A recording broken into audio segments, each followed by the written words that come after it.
I spend a lot of time stopping and letting him just think about it and try to get more comfortable with it.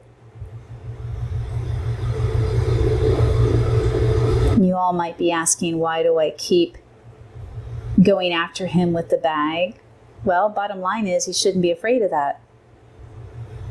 That's pretty good with Lovey. I just called Sundance over and Lovey came. And Lovey's trying. I mean, that's the bottom line, you guys. One of the things that happened that in the early stages for Sundance with the bag was a windy day. And the history is, I think she was 4 years old. Oh my gosh. I had her saddled up with my big Western saddle, no bridle on. She's just standing in my barn in the center aisle.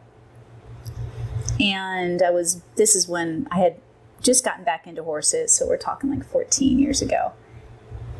Was building my facility, and the barn was done, but I had a bunch of workers there building up my arena spaces and fencing. And so I just had 2 slats, one in the front of my aisle and one in the back. I didn't have barn doors yet on my aisle. And they were 2-inch, 2x6s, or 2x8s, 2 inches thick. And I'm talking to one of the contractors, and it's a windy day, and out comes a white grocery bag from my tack room, I guess. And my poor horse is standing there at 4 years of age, completely quiet with the saddle on, head down low. She's not tied, she's free, but she's just waiting for me. And that bag comes out and attaches itself to Sundance.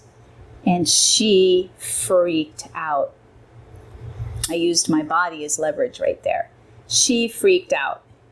And she ran through the back aisle, through the slat, 2 inches of wood. Thank God she did not get cut or splintered, and was headed full blast to find Legend and Smokey. I just had the 3 of them. They were right on top of it. They came screaming and running up to the fence, and she was going to go right through that fence. And that fence had turkey wire and a top board. And they stopped her, and she was shaking all over. And that was the beginning of the end. She was done after that. It was so traumatic for her, that bag. And so that's a situation where, what if I had been out riding and I was getting ready to ride and go on a trail ride with her? What if I'd been out riding and a bag came, and then my horse bolted and I had no control, and I would not have had any control over her. So that's where I'm coming from when you see me twisting him around. If he was a real fighter in his temperament and difficult, like just difficult temperament-wise, naturally, because he's had no experience with this stuff. He's learned to become afraid, you guys. His previous owner didn't have a bag. Not that I'm aware of. She's not a trainer, and she didn't work with him at all.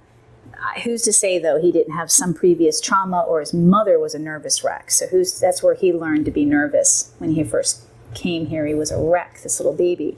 But the point I'm making is, I need to make sure that he thinks, and that he trusts me, and that he pays attention to me and doesn't react. So you can see I'm talking to him the whole time, giving him tons of positive reassurance. And so here we go back to, how do I know when to be softer? How do I know when to back off? Well, I'm going to match his energy. So much of this feel and timing is, when they're crazy, if you can handle it, you got to stay there with them and help them work through it. And what that means is that you better have enough skill, and skill means you better be ready to try 20 different things. 20 different things to get the same result. If this doesn't work, you better be able to switch gears in a nanosecond. You better be able to back off. You better know when to push. And there is so much that goes into this. I'm not just running around chasing him with this bag, even though it may look that way to some of you. The more you study this and the more educated you become, the more subtlety and nuances you're going to see in what I'm doing. And so when he gets quieter and more thoughtful, I'm going to match that energy. When he gets crazy, I'm going to go there and say, you know what? You got to, and it's not to sack him out. That's what makes this different. I'm not just saying, okay, you're going to get crazy, I'm going to get crazy. I'm saying, look, buddy, you've got to think through this. And if this is where your energy level is, nothing I do besides taking this away from you completely is going to get you to relax or even think again. And so I need to start thinking. And so with my level of expertise and skill and experience, I can move him around and I can set up different things that are going to help him think. And I'm going with them. You can't hold a horse like that. Try and do your best to go with him pulling you and set it up. You know, he's like, I'm going to try, but when you push my buttons too much, so I'm going to call Sundance back. Yep. Get her back here. She's doing much better, isn't she, you guys? Much better. Some of this stuff is hard to explain. And, you know, you're watching it once. I can't recommend enough to keep watching it and studying it. There's more going on than you're going to see right away because you're just not trained to catch all the subtleties. And so Lovey's doing a good job. Look at Lovey's changing. Lovey's starting to think about it and get more courageous. She's more courageous than Sundance. See how Sundance doesn't even want to look at it? She'd just rather check out. And that's always been Sundance's temperament. She just said, I'd rather get really withdrawn and inside myself. And look at Lovey trying. So I'll take my time. Yep. Reassure her and praise her and love on her, because those are all the things that she likes, that makes her feel good. And I'm going to try another technique with him. I'm going to ask him to go over it now. Yep, he's got to start thinking and get closer to it. So there's lots of different ways of approaching this bag with him. And horses can't see underneath of them. They have no depth perception unless they turn and look. And so he heard the bag, the crumpling of it. So did Lovey, and just give him some time to get familiar with that, as well as more comfortable with it.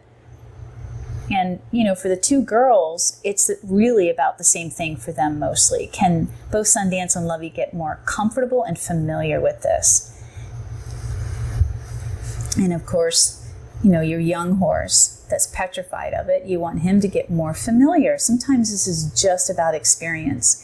And with young horses, you know, like young kids, you can only give them so much, you guys, before it's overload.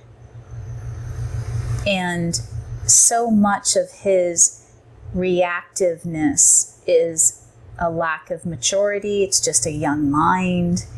Obviously a lack of experience. With Zor, I spent, you know, the first video on YouTube of him being, you know, a problem horse, so to speak, and very reactive, and he's so big. And there was no way you were going to be able to stop that horse. He was also only 4 years old, and he had minimal training and experience before he came to me. And I hadn't done much with him when I filmed that video. I just knew that this horse was really scared and spooky and absolutely uncontrollable and unsafe. And so that's part one. Part two is 2 years later, when I was able to put some more time into him and develop the trust and the relationship and his confidence. So I changed the bag for the baby. That's just knowing, having a little experience. Okay, he's afraid of it up high. He's still not great with it under his feet, but he feels better. So let's work with the bag where he's a little more comfortable. And you might want to try that approach first, instead of coming up higher. And he still has the support. For 2.5 hours, my geldings stayed out there, Legend. You see little Legend by the gate and Smokey. It's just amazing. So I'm asking him to think and move, giving him direct applied pressure right now with the lunge whip to think and move. And what I'd really like to see is that he would look at this object and acknowledge it.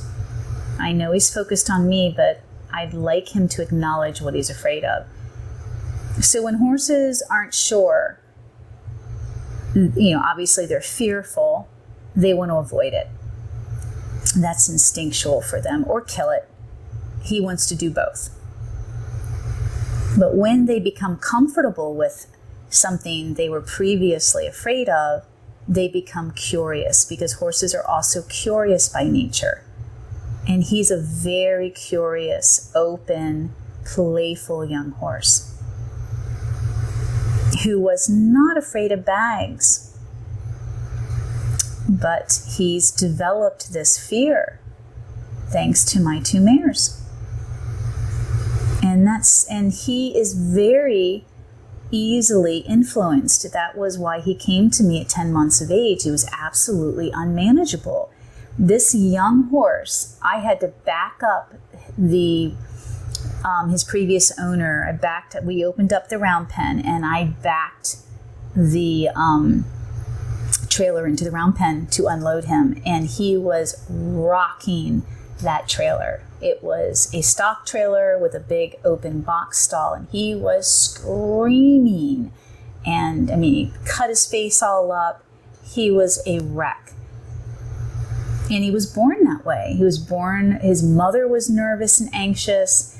His Blue's previous owner, who's a client of mine, lovely lady, she inherited the mom, good bloodlines, but the mom was a wreck, very anxious, very spooky, unconfident mare. And she gave birth to this beautiful baby, and she influenced him. And she also was not a good mother. She allowed him to suckle, but she did not groom him. She did not teach him many of the things that's important to socializing. So every time he wanted to be around the other young babies that his owner had, she would separate him from them and isolate him and make him stay with her, but then she offered him no comfort. So he started cribbing. He was a panicaholic. He was a screamer. He was a pacer. Very buddy sour. And so he came here, and, I put about 30 days of handling into him. And before 30 days, it was night and day. It was night and day immediately. The first 15 minutes I worked with him in that round pen. And I could tell that he was an awesome horse, that what his owner was experiencing was learned. It was not who he was. It was not his nature. And so here we go again. He's now learned to be afraid of the big equine ball that he loves to pop and play with, and crinkly noises in bags. So now we're taking it down. Obviously, with this work, it's a lot easier for everyone involved, the girls, and I'm making this a different experience and a more positive one, with a lot of reassurance, a lot of praise, a lot of bonding. We still have the noise of the bag, but just taking the pressure off. And so since he's much more relaxed, I'm going to drink my water. And it's just nice seeing Lovey licking. So Lovey's curious, but not confident enough to go up. And Lovey is not an off-the-track thoroughbred. She had one start. I got her as a 3-year-old, completely ruined. She wasn't fast enough. So, they do all sorts of horrible techniques to try and get these horses to run as fast as they can and use as much adrenaline as possible. And so one of them is, if the horse is afraid of something, they're going to use that, to their advantage. And so she was trained with bags. So Lovey has hates the sound of bags, hates white, hates paper, white paper. It's horrifying. She's not so bad with tarps. It's the white color. So, they use grocery bags or shopping bags on her. And we know why Sundance, where she got her fear. I can speculate with Lovey, but I also know that is one of the common techniques thoroughbred trainers will do to get these horses to run faster, or they'll hit them with the white bag. But anyway, just getting back to this, it's just so interesting to see, how the baby has learned to be afraid. He has no prior experience with bags in any negative fashion. This would be, unfortunately, you could say this would be his first negative experience, is me working with him in the bag. But he's doing much better. Like I said, with this measuring or barometer or gauging, when do you back off? You've got to really be present and pay attention to the subtle changes in them. When he starts to quiet down and think more and be less reactive, that's when you match him. So you slow down, and that won't happen if you're constantly chasing him around with the bag. It won't happen. And that's why I hate typical traditional desensitizing methods, because there is no compassion. I get the horses. I always get the horses that are so ruined. Aw, Legend. What a good boy. He loves to help. He wants to make sure everybody's okay, too. They are such a good family.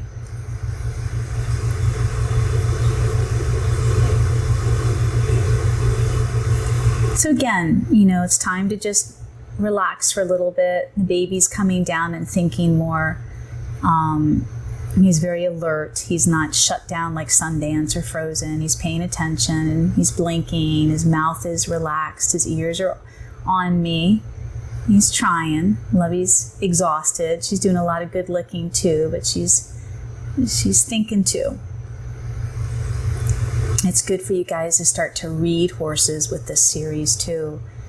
You look at Sundance, and when she's not looking, is she frozen or is she really relaxed? What's Lovey look like? What's the baby look like? What's Legend doing? This is a great opportunity for everybody to start to read their horses, and then what do you do with the information?